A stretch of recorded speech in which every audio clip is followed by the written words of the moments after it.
This is RTV6 News at 7, working for you.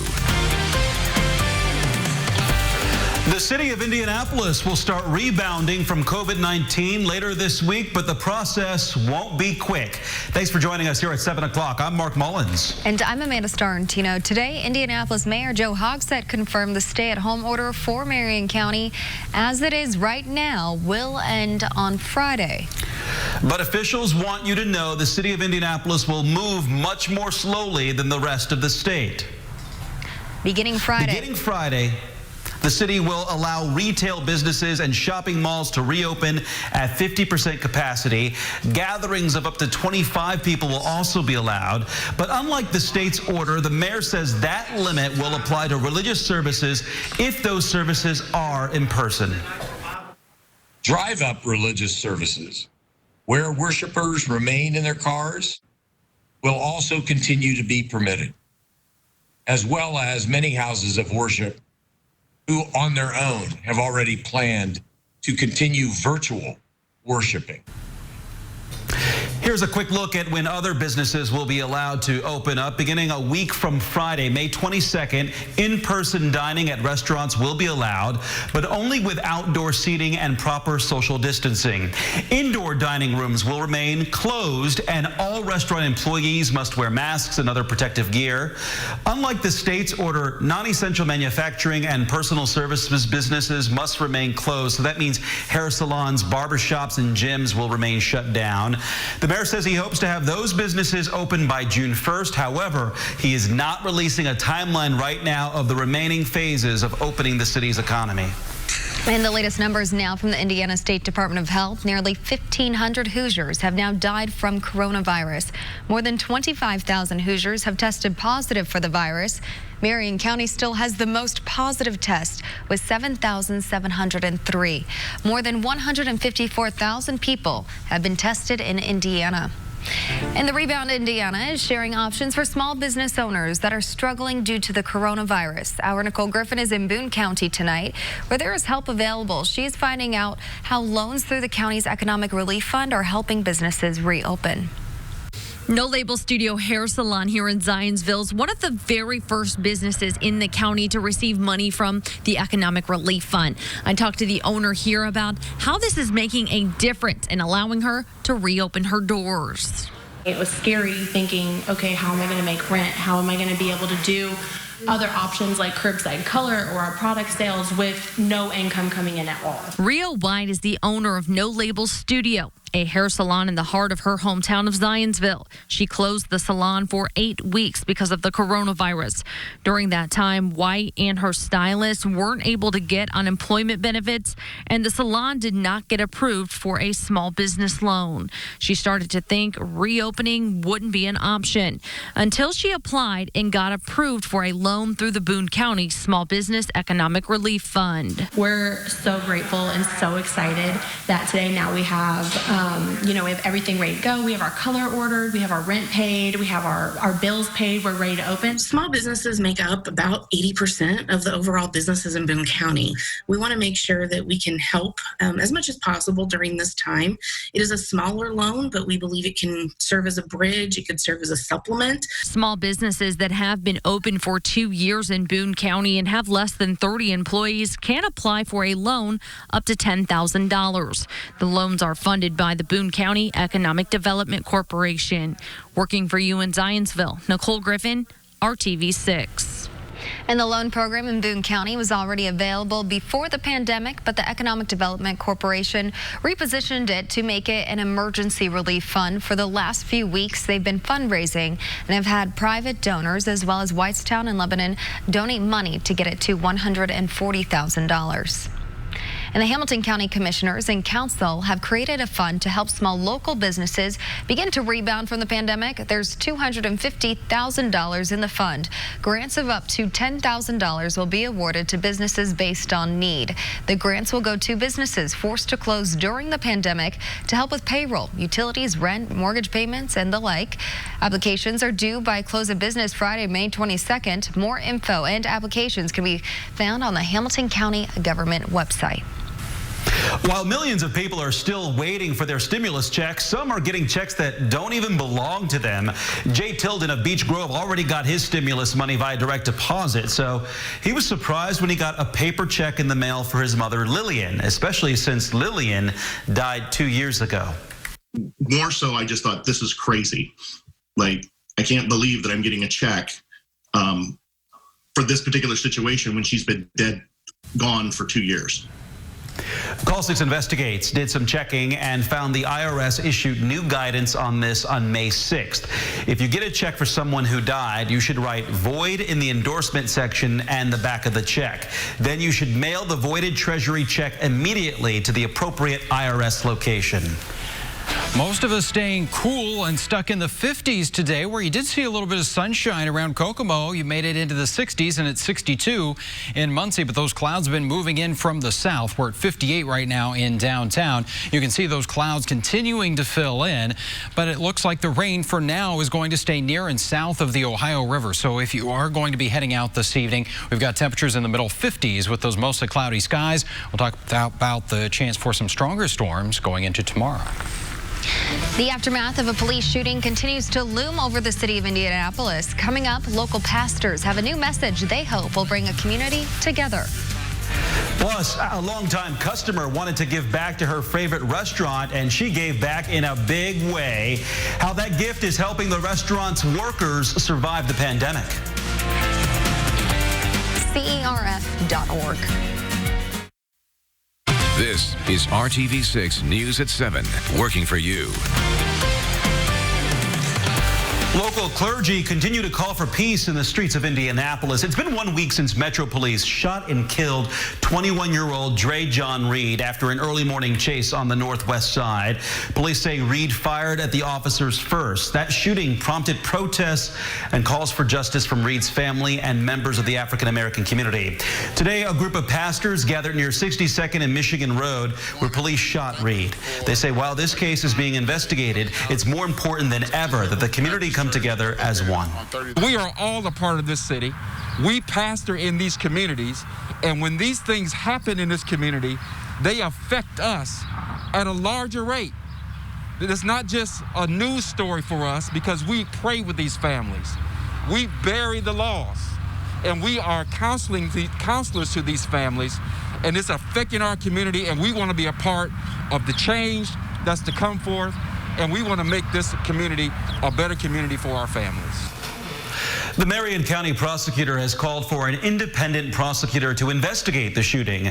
Mayor Hogsett is also asking the FBI and U.S. Attorney to monitor the investigation.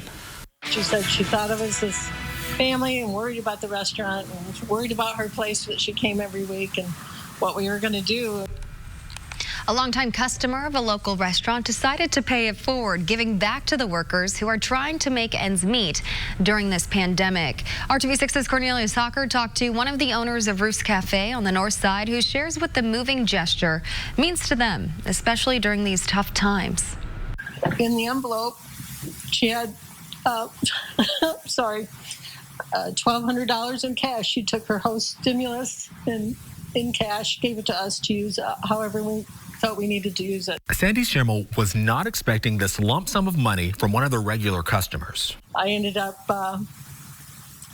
sobbing my eyes out with her. I couldn't believe she would do something like that. It was so kind. All the servers got to split the $1,200, fulfilling the goal of the customer who wishes to remain anonymous. I let her know that today, and she was really pleased that it was helping them because she was very worried about them. Sandy says this highlights one of the big reasons people get into the restaurant industry, not just for the food, but also all the connections you make. It's all those people you meet and all those families and all those babies that are born. Most days, Ruth's Cafe would look like this, but the pandemic has forced them to close off the dining area and only do to-go orders. And while this $1,200 was a nice surprise, it was also a stark reminder of what they're missing. That was the hardest part, standing there and not being able to hug her. Hugging a customer, something Sandy tells me she won't take for granted when she can do it again. Working for you, Cornelius Hawker, RTV6. They're already having an impact on businesses looking to welcome workers back to a clean and healthy environment. And soon, cleaning robots could be coming to your home. We've got that story coming up. And not only is it going to get warmer tomorrow, but we have the potential for some strong to possibly severe thunderstorms. We'll talk more about those threats and the rain timeline. You're watching RTV6 News at 7. Channel.com/rebound.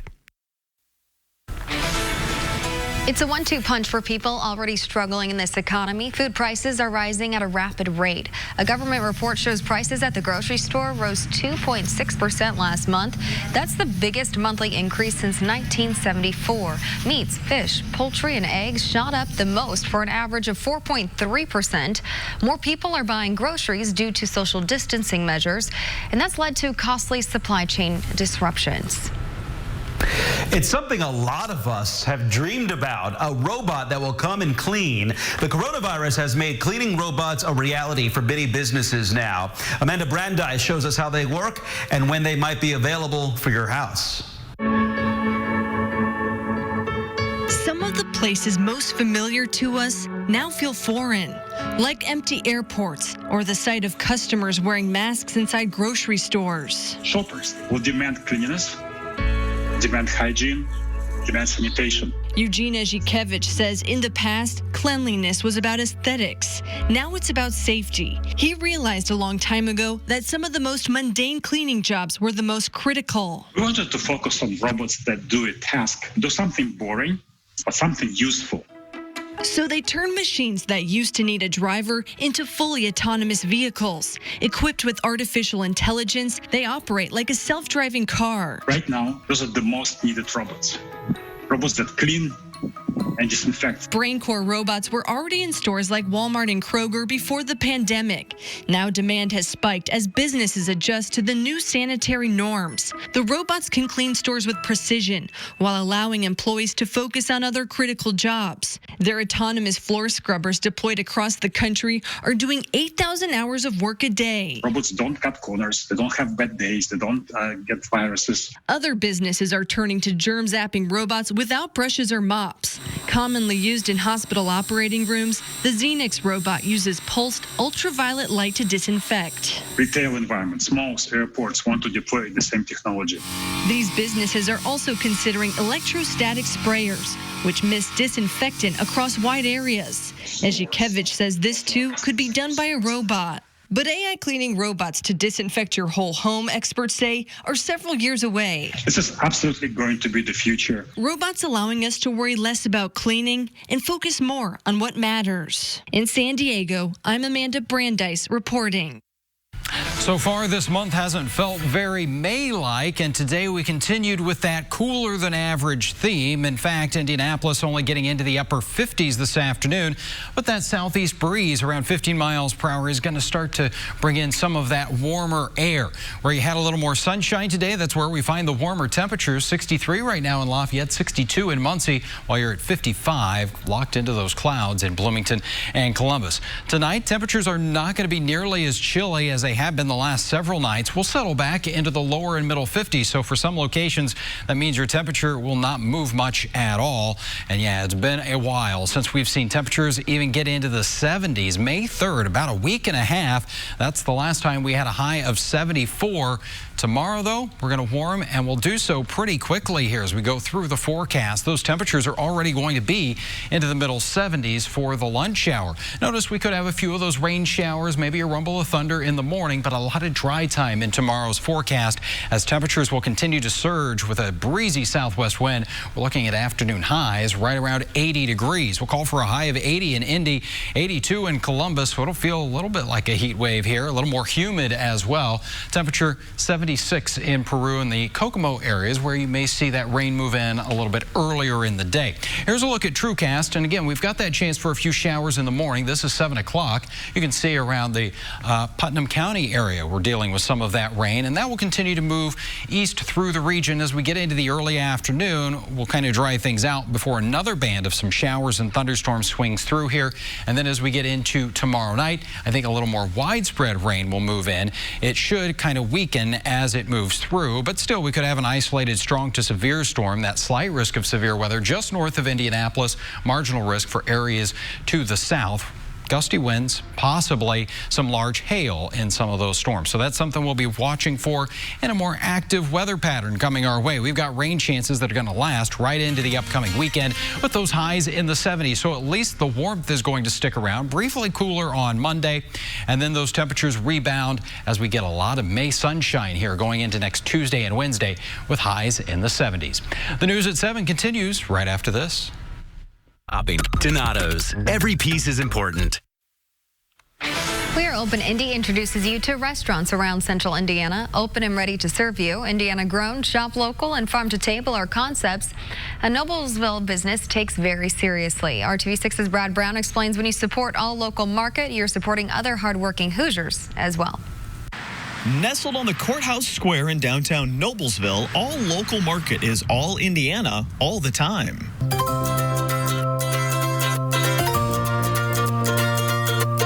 People have really shown up for support and to support local. It's been amazing how much the community's really come out and shown themselves. Robin Wilson and her husband Mike are celebrating 2 years in business on the square, but Robin admits the past couple of months have been challenging.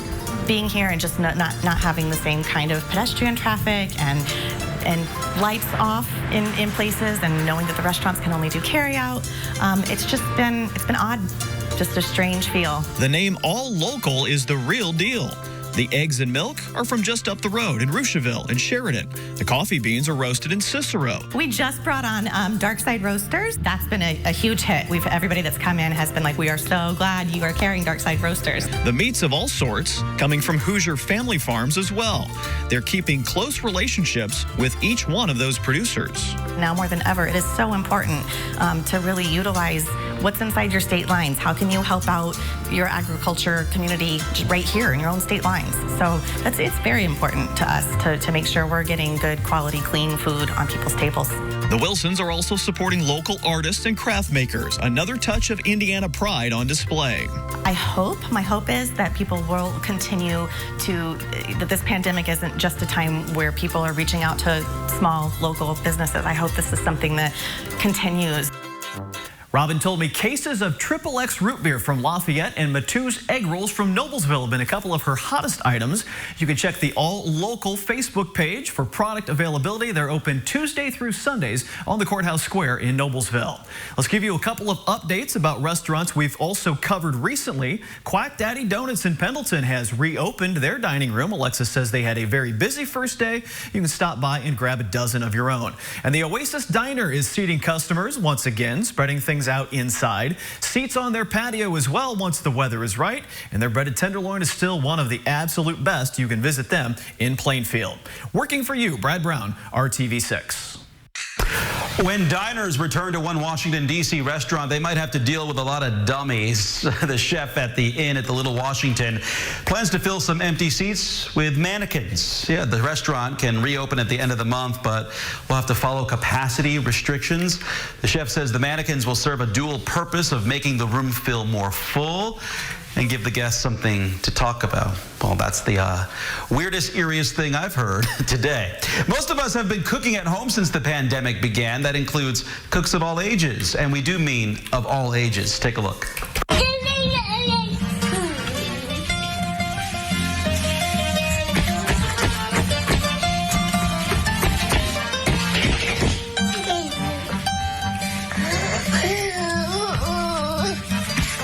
That's Kobe.